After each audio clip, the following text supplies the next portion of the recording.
Bonjour, bienvenue aux cieux ouverts du mardi 30 avril 2024. Aujourd'hui, nous allons parler sur le sujet il se soucie de votre corps. Il se soucie de votre corps. Prions ensemble avant de commencer. Père éternel, nous te remercions pour aujourd'hui.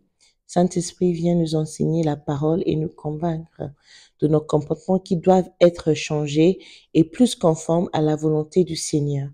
Père éternel, nous te remercions. Nous demandons que cette parole aujourd'hui change notre vie pour toujours et que ça nous aide à guider d'autres personnes dans le bon chemin, sur le bon chemin, sur la bonne voie. Merci Père éternel. Au nom de Jésus, nous avons prié. Amen. Donc aujourd'hui, nous allons parler sur le sujet de qu'il se soucie de votre corps, comme je viens de vous dire.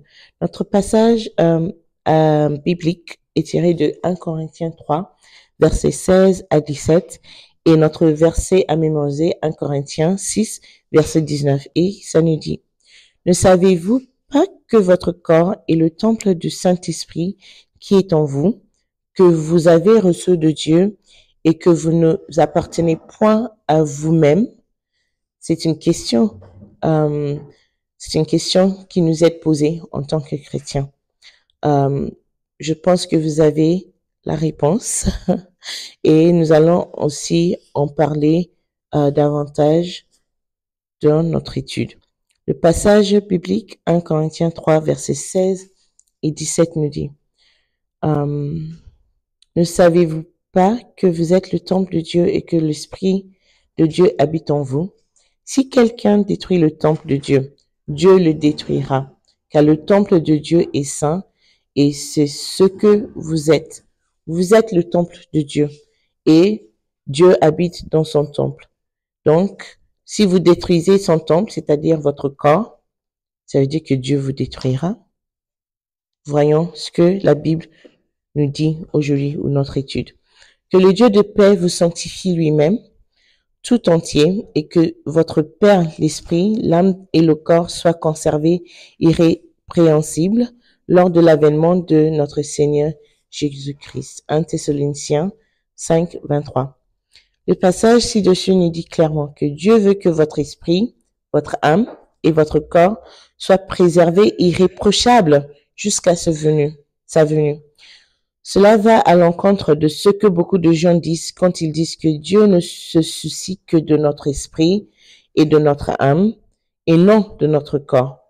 Dieu se soucie de votre corps et il veut qu'il soit irréprochable. Il se soucie de ce que vous portez, 1 Timothée 2, 9, vous allez voir là-bas, de la façon dont vous utilisez votre corps. Vous pouvez voir ça dans 1 Corinthiens 9, 27. Et si vous vous faites tatouer ou non, Lévitique 19, 28. Il se soucie autant de votre corps qu'il se soucie de votre âme. Ce que vous faites à votre corps est important pour Dieu parce que c'est dans ce corps qu'il habite, qu'il demeure. Donc, s'il y a un problème avec votre corps, s'il n'est pas dans un bon état, est-ce que le Saint-Esprit peut vraiment rester dans votre corps? Il faut rendre la chose simple. Il faut rendre les choses simples et la situation simple pour que l'Esprit de Dieu puisse demeurer dans son temple. Il ne faut pas rendre ce temple malade. Il ne faut pas faire du mal à ce temple. Il ne faut pas détruire ce temple. La vérité est que l'état de votre âme déterminera l'état de votre corps. Ce qui est à l'intérieur se verra à l'extérieur. Tout vient de l'intérieur à l'extérieur. Il y a de nombreuses années, j'ai invité des pasteurs pour enseigner au collège biblique des chrétiens rachetés. Ils ont dit aux étudiants que j'étais trop légaliste, imposant des restrictions sur la façon dont ils utilisent leur corps et que Dieu ne se soucie que de l'âme. Au moment où je suis revenue en classe, les étudiants avaient cru que les gens que j'avais invités,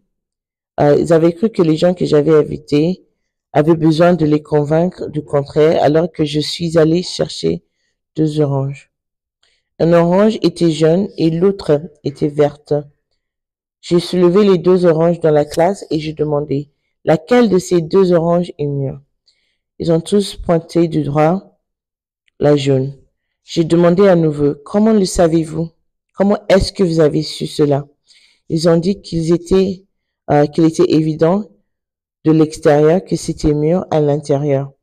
Je leur ai dit, si le Christ est que vous prétendez avoir à l'intérieur ne se montre pas à l'extérieur, il est possible que vous n'avez pas Christ en vous en premier lieu. Que cela vous plaise ou non, les gens regardent votre apparence extérieure et tirent des conclusions sur le chrétianisme en fonction de ce qu'ils voient et ce qu'ils vous voient faire avec votre corps.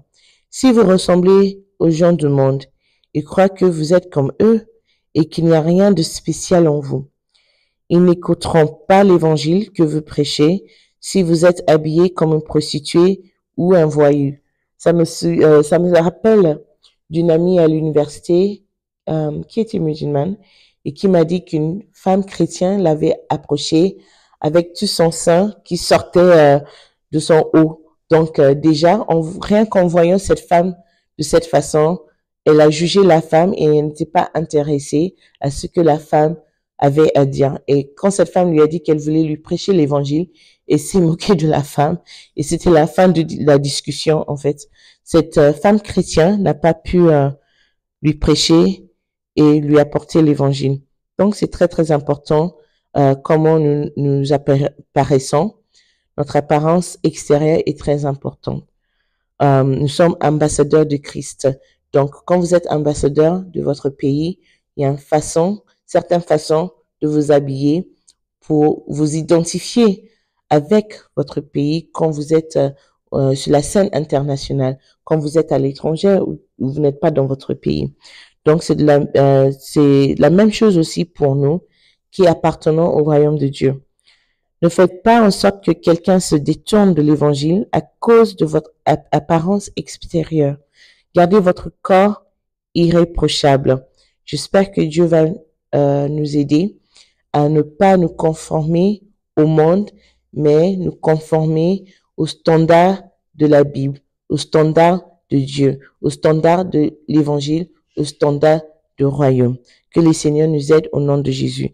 Notre réflexion pour aujourd'hui est ainsi.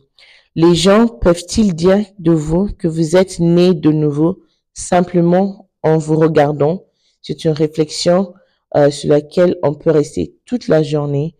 J'espère que Dieu va nous aider et nous guider aujourd'hui et que nous allons faire mieux que tout ce que nous avons toujours fait. Amen. Passez une très bonne journée.